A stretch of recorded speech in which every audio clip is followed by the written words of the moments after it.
Hello students, आप सबका हमारे चैनल पर फिर से स्वागत है। ग्रेजुएशन यानी स्नातक पार्ट 2 का एग्ज़ाम हो रहा है। सत्र है 2018 से 21 और इसका आंसर असाइनमेंट से बनाना है। एक पेपर में 5 क्वेश्चन दिया गया है, उसमें से एक क्वेश्चन का आंसर देना है। तो आज हम आंसर देखेंगे केमिस्ट्री ऑनर्स वाले के लिए। तो इसमें जो है अलग अलग पेपर का अलग अलग वीडियो बनेगा। सो आप तीनों ऑनर्स का अलग अलग पेपर में देख लीजिएगा, क्योंकि पार्ट 2 में केमिस्ट्री का जो ऑनर्स होता है इसमें 3 पेपर होता है। तो 3A 3B 3C, तो तीनों का अलग अलग हमने अलग अलग वीडियो में बना दिया है। ये 3A का है, इसके बाद 3B का होगा, फिर 3C का होगा। इसमें जो हमने आंसर दिया है, तो आंसर आप एक बार पहले देख लें पूरा वीडियो, उसके बाद आप डिसाइड करें कि आपको कितना लिखना है कितना छोड़ना है। इसलिए कि एक क्वेश्चन में कई पार्ट होते हैं और एक टॉपिक पर कई तरह से लिखा जा सकता है। तो किसी किसी टॉपिक पर हमने एक दो ऑप्शन अलग अलग तरह से दिया है, उसमें आप एक तरह से लिखेंगे तो दूसरे तरह को छोड़ देंगे। अगर पहला ऑप्शन आपको अच्छा नहीं लगेगा तो दूसरे ऑप्शन पर आप लिख सकते हैं। इसीलिए हमने कहा कि पूरा वीडियो एक बार देख लीजिए, उसके बाद आप इसको प्रेस एंड होल्ड करके स्क्रीन पर जो दिखेगा उसको आप लिख लीजिएगा। फिर नेक्स्ट थोड़ा सा आगे बढ़ा करके फिर दूसरा पेज जब खुलेगा तो वहाँ पर आप उसको पॉज करके लिख लीजिएगा। तो आपका असाइनमेंट लगभग कंप्लीट हो जाएगा और आपको कहीं जाने की ज़रूरत नहीं पड़ेगी। ऐसे आप गूगल से हेल्प ले सकते हैं जैसे हमने लिया है। तो आज ये क्वेश्चन जो देख रहे हैं आप यहाँ पे, answer any one of the following, यहाँ 5 क्वेश्चन दिया हुआ है, एक का आंसर देना है। हमने 3rd नंबर क्वेश्चन को देखा है, जिसका क्या कहना है कि ABC 3 पार्ट में है। ये ए कह रहा है कि discuss the general characteristics of catalysis. Catalysis का क्या कैरेक्टरिस्टिक है उसको बताना है। लगता तो है छोटा है, लेकिन हमने इसको अच्छा से डिफ़ाइन किया है। कैटालाइसिस को, कैटलिस्ट को, इसके क्या क्या फीचर है, सारी चीज़ को वर्णन किया है, ताकि 2,500 से 3,000 शब्दों में इसको लिखना है। तो आप शॉर्ट आंसर देंगे तो काम नहीं चलेगा, इसीलिए थोड़ा सा डिटेल्स में उसको बताने की कोशिश की गई है। फिर बी में है, 3rd बी में एक्सप्लेन द फॉलोइंग। इसमें भी 3 पार्ट दिया गया है, promoters and activators, catalytic poison and deactivators और ऑटो कैटालाइसिस। तीनों का अलग अलग देखा। तो आप जब आंसर लिखेंगे तो इसी क्रम से लिखेंगे, ये ध्यान रखिएगा। और नंबरिंग जो है इस क्वेश्चन के नंबरिंग के हिसाब से ही करेंगे। और सी नंबर में है कि right short notes on acid base catalysis, ये कैटलिस्ट एंड एंजाइम। तो एंजाइम और कैटलिस्ट का एसिड बेस के हिसाब से कैसा रिएक्शन होता है उसको आपको देखना है। तो चलते हैं इसके आंसर की ओर। कैटालाइसिस, कैटालाइसिस क्या है, आप यहाँ इसका डेफिनेशन देख रहे हैं क्या है, इसको आप पॉज करके देख लीजिएगा। फिर चलते हैं, थोड़ा थोड़ा हम रुक करके आगे बढ़ते जाएंगे। हम ज़्यादा इसमें बोलेंगे नहीं, क्योंकि ये पढ़ाई नहीं हो रहा है। यहाँ पर आपको देख के लिखना है, जहाँ बोलने की आवश्यकता होगी वहाँ पर हम बोलेंगे। देखिए यहाँ पर जो है आपने देखा कैटालाइसिस, हेडिंग आपने डाल दिया है। तो यहाँ पर आपको हेडिंग डालने की ज़रूरत नहीं है, इसको आप छोड़ सकते हैं, डायरेक्ट उसके आगे से लिख सकते हैं। एक रिएक्शन भी दिया हुआ है एग्जाम्पल में। एग्जाम्पल का प्रयोग ज़्यादातर करते रहना चाहिए, एग्जाम्पल फिगर का जहाँ तक अच्छा से प्रयोग हो करना चाहिए। अब चलते हैं general characteristics of catalytic reaction, जो मेन क्वेश्चन था।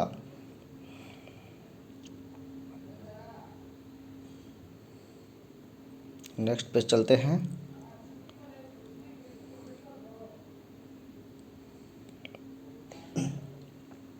फिर चलते हैं नेक्स्ट।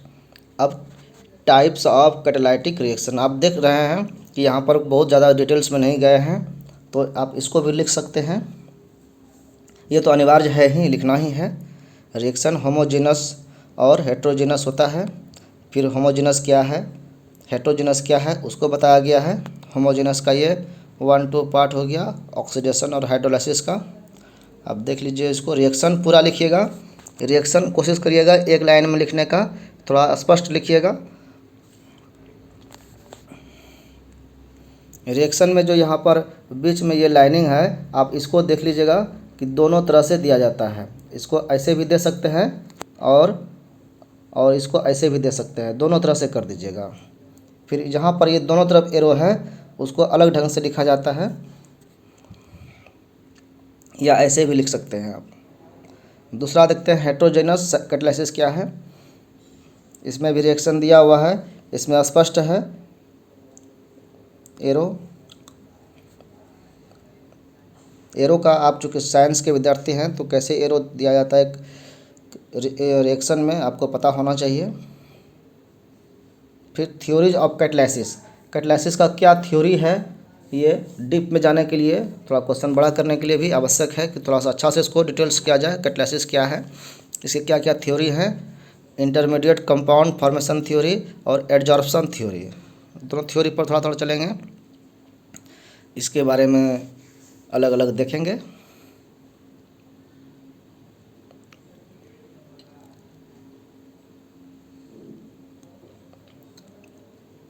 पूरा रिएक्शन लिख दीजिएगा। फर्स्ट रिएक्शन के हिसाब से ही फिर दूसरा रिएक्शन यहाँ पर आता है।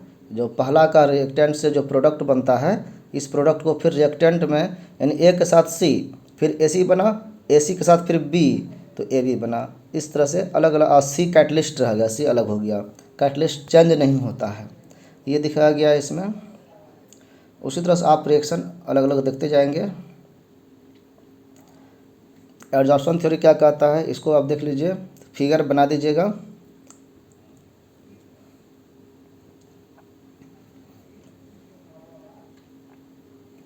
नेक्स्ट चलते हैं, इसका एडजॉर्प्शन थ्योरी का स्टेप वाइज देखते हैं क्या क्या इसमें हो रहा है चेंजेज। फिर next page, step 3, step 4,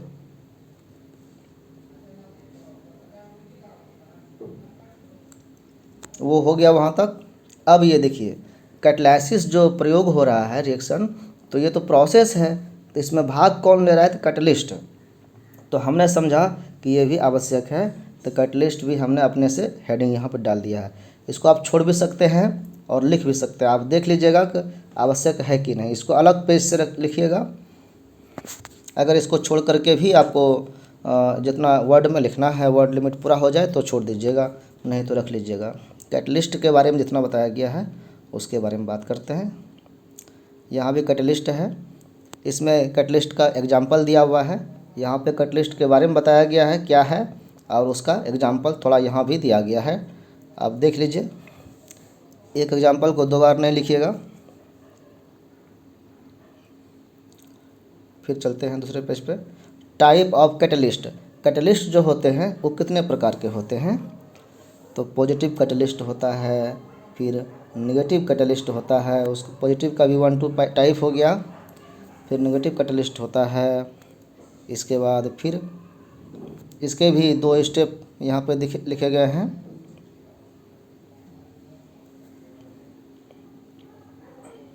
next page में चलते हैं, ऑटो कैटलिस्ट होता है।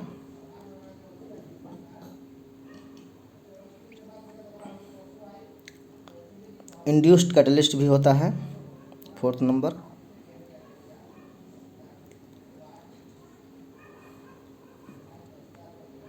मेरे ख्याल से आपको सारा लिख देना चाहिए।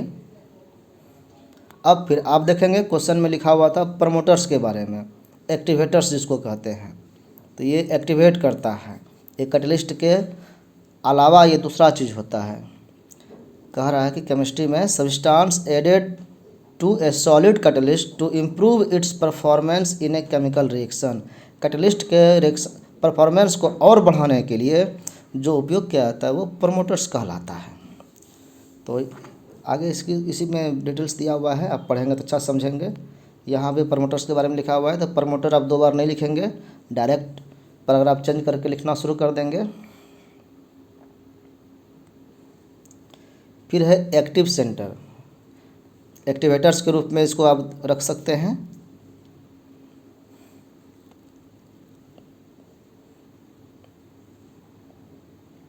फिर आप लिख देखे हैं वहाँ पे क्वेश्चन में आपको देखना है कि कैटालिटिक या कैटलिस्ट पॉइजन दिया हुआ है, तो उसको भी लिखना है। तो वो उसी नंबर के हिसाब से आप नंबरिंग डाल दीजिएगा और अलग से लिखिएगा इसको। कैटलिस्ट पॉइजन को एंटी कैटलिस्ट भी कहते हैं। फिर इसका डिटेल्स है, डिटेल्स देखते जाएंगे आप।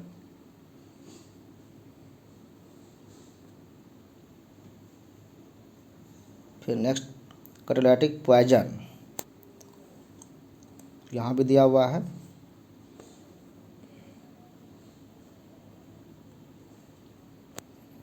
कैटलिस्ट डीएक्टिवेट करता है, ये भी स्लो कर देता है। कोई फास्ट रिएक्शन हो रहा है तो उसको स्लो करने के लिए इसको उपयोग किया जाता है। ऑटो कैटालिसिस भी एक टॉपिक है, अपने आप कैसे कैटालिसिस होता है।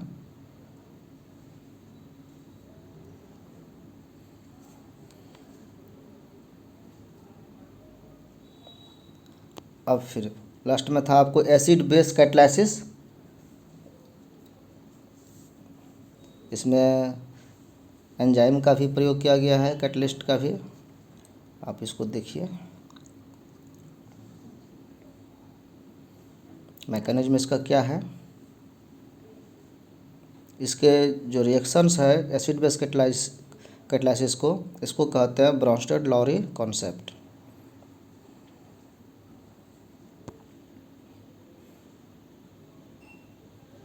लुईस थ्योरी भी है।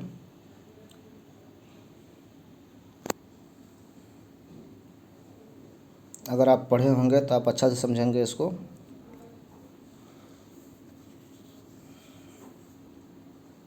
हम तो आपको कहेंगे कि एग्ज़ाम दे दीजिए फिर क्लास करने आइए। जैसे ही ये कोरोना काल ख़त्म होता है तो आप कॉलेज आइए, अपने टीचर से मिलिए, क्लास करिए, ज़्यादा इम्प्रूवमेंट होगा, ज़्यादा अच्छा से समझ पाएंगे। जो भी मर्ज़ी आपको क्वेश्चन मन में होगा वो पूछ सकते हैं, और सब कुछ होगा फ्री में। एसिड बेस कैटालिसिस जो उधर बताया गया, अगर वो स्टाइल आपको पसंद नहीं हो तो आप इस तरह से लिख सकते हैं। दूसरा टाइप है, ये ऑप्शंस है, तो उसको लिखे होंगे तो इसको छोड़ दीजिएगा, इसको लिखना है तो उसको छोड़ दीजिएगा। Characteristics of acid base catalysis, ये ज़्यादा प्रीफर हम करना चाहिए। हम लोगों को लगता है कि ये अच्छा तरीक़ा से लिखा है, लेकिन आप उस तरीके से भी लिख सकते हैं, दोनों सही है।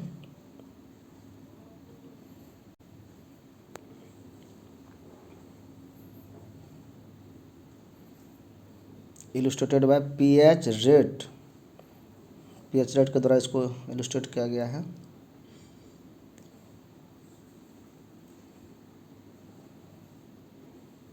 एसिड बेस जो कैटालाइज्ड है reaction at high and low pH are not directly relevant to catalysis by enzyme. Enzyme का भी यहाँ चर्चा हो गया है। Mechanism of acid base catalysis का, इसका क्या मैकेनिज्म है वो आप यहाँ पे देख लीजिए।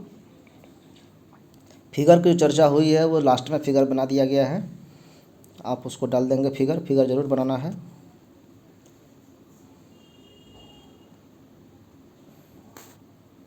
डायरेक्शन क्या है उसका वो आप देख रहे हैं यहाँ पे।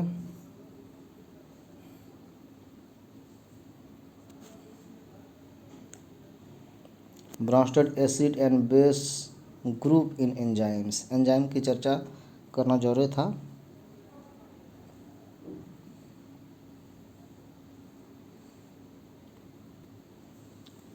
Functional group involved in catalysis of a particular step of particular reaction plays a very specific role.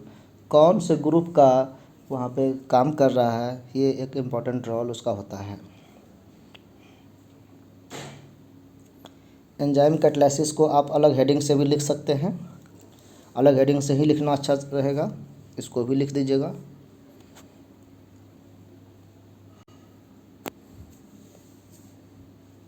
Most enzymes जो है वो प्रोटीन होता है, either a single protein chain और सच ए चेन होता है मल्टी सब यूनिट कॉम्प्लेक्स। दोनों तरह होता है, लेकिन ये प्रोटीन होता है क्योंकि अमीनो एसिड से बना होता है ये। एंजाइम कैटालिसिस का क्या मैकेनिज्म है। मैकेनिज्म आप हेडिंग दे करके इसको लिख सकते हैं।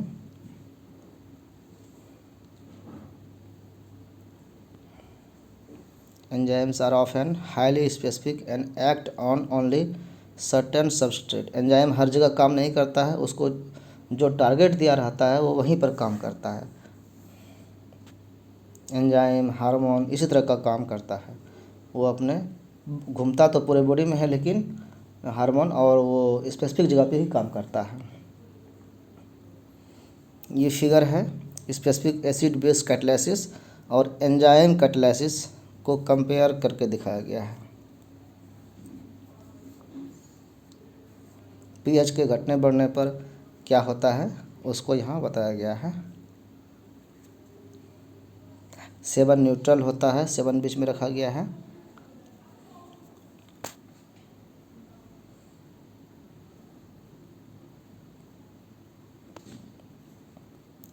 थैंक्स, आपने वीडियो को वॉच किया। अन्य लोगों को भी आप शेयर कर दीजिए, अच्छा लगे तो आप इसको लाइक कर दीजिएगा और जो भी चैनल पर पहली बार आए हैं चैनल को सब्सक्राइब कर दीजिएगा, ये आपसे रिक्वेस्ट है। और अन्य सब्जेक्ट का भी आंसर जल्दी ही मिलेगा। धन्यवाद।